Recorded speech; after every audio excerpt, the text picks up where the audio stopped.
Good morning, dear students. Let me introduce myself. I am Nasiba Iskanova, Senior Teacher of Nava State Pedagogical Institute. So today we are going to continue to give a theoretical part of our subject, speech etiquette. So today's topic is basic communication theory and developing students' verbal communication skills and speech etiquette in English language teaching. Today we are speaking about oral communication, written communication, following the speech etiquette, how to speak, how to share our personal ideas, addressing to the public. So let's revise first, what is it communication itself? It has got a lot of synonyms, collaboration, cooperation, and integration. So what's it communication? In simple words, we can easily share our personal idea. Communication, it occurs between two people or among people. We have some tips, advices, and items, some instructions in order how to communicate with the people.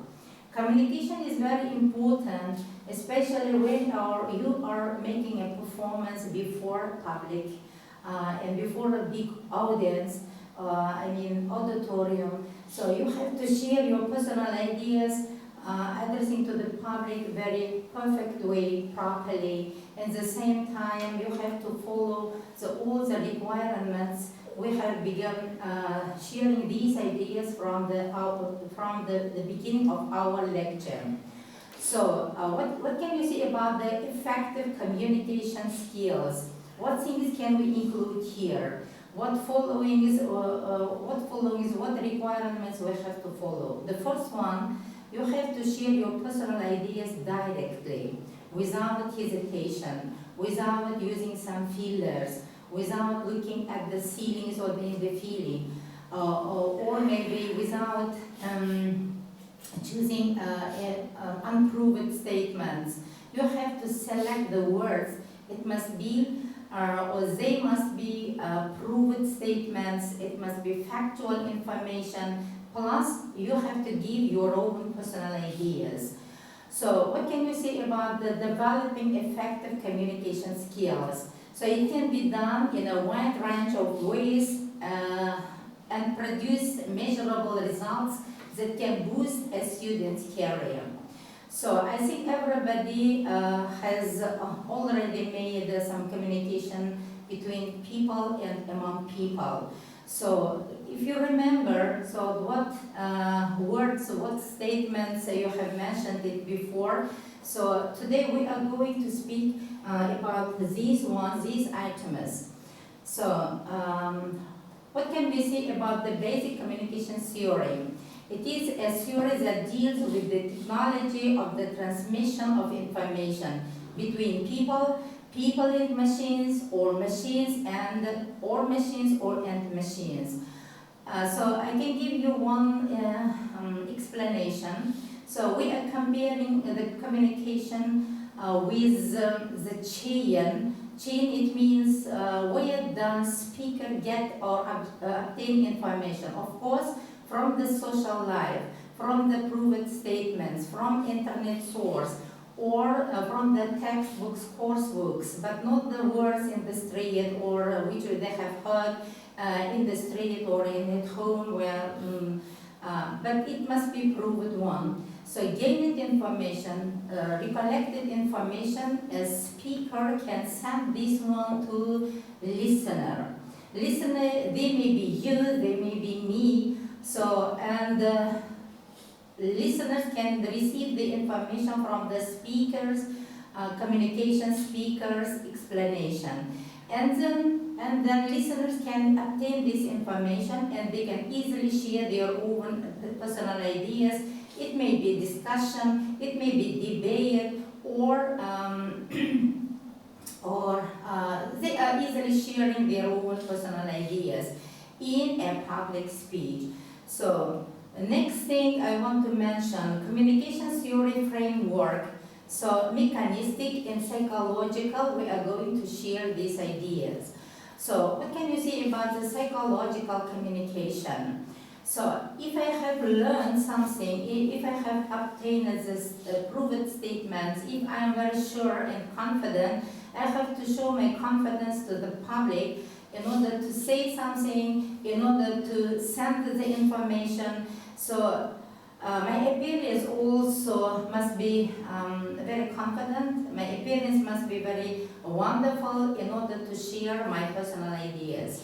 And the listeners or the audience who are sitting and observing my classes, my observation, or my public speech, they can easily get these types of information. I have to prepare myself as a psychological, I must be very sure, confident, following the tone of and the volume of my voice. It must be musical and not trying to avoid monotone speech. So I have to use, and you also, you have to use some word stress, sentence stress, in order to draw the student's attention, the audience attention. It is the main purposes of using the public communication.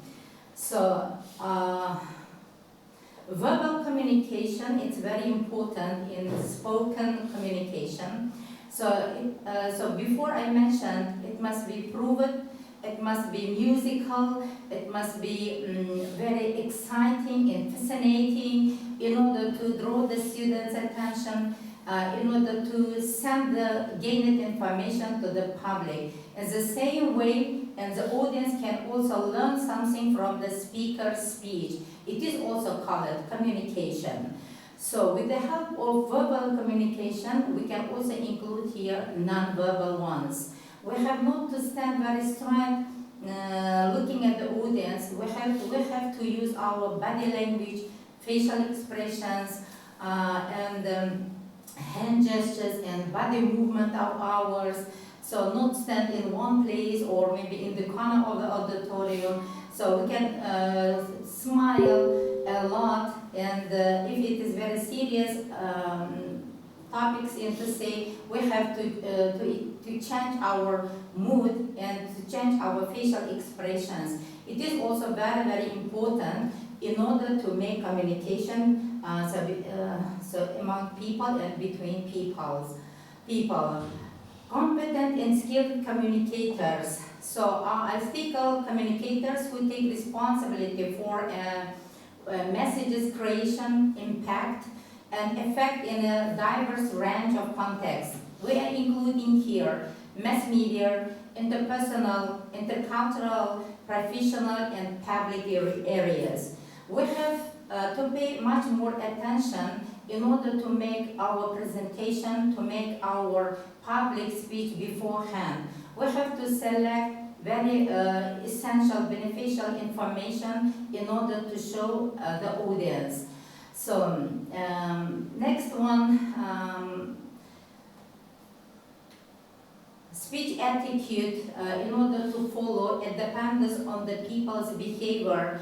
So we know some people, we know some students in our auditorium, we can easily understand. They often they often mention teachers, I have learned something, but unfortunately I cannot stand here, I cannot perform my own personal experience addressing to the public because of shame, because they are very shy and reserved ones, they cannot share their personal ideas. What are the main requirements for our students, for our listeners to become? It means, you have to train at home, practice at home, to train a lot, repeat a lot, ask your group mates, your member of your family to observe your presentation, and in order to become very sure and confident to share your own personal ideas. So, we can also give some characteristics of effective verbal communicators, which are the necessary to follow. We are including here active listening, adaptability, adapting one's communication styles to support the situation. So, clarity and confidence. It must be clear, obverse imperfect words or maybe some expressions in order to address the audience. So, watching films in models of conversation skills, I can also recommend you to watch any types of films which are given the episodes, which are given episodes here. Speakers can share their own opinion before public in order to see and in order to observe what to do and what not to do. We have to follow these types of requirements, and these types of episodes, they also help us to overcome the difficulties in order to produce our speech before public.